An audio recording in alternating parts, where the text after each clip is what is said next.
ناپاکی کی حالت میں حدیث کو پڑھنا اور چھونا۔ کیا ناپاکی کی حالت میں حدیث کو پڑھنا اور چھونا درست ہے؟ محمد سلیمان صاحب نے یہ سوال یو پی سے پوچھا ہے۔ ناپسندیدہ ہے، مکروہ ہے، لیکن حرام ناجائز نہیں ہے، کیونکہ قرآن کے بارے میں تو ہے کہ لا یمسہ الا المطہرون، کہ قرآن کو صرف پاکیزہ لوگ ہی چھو سکتے ہیں۔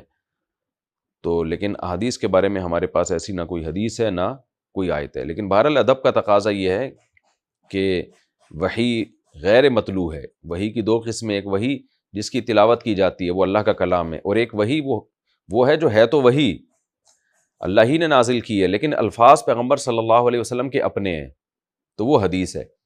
تو اس لیے اس کا ادب میں قرآن سے تھوڑا سا کم ہے، لیکن بہرحال ادب تو ہے اس کا بھی، حدیث ہے، کیونکہ ہیں تو اللہ ہی کے احکام۔ تو اس لیے افضل یہی ہے کہ حالت جنابت میں حدیث کی کتابوں کو ہاتھ نہ لگایا جائے، افضل بہرحال یہی ہے۔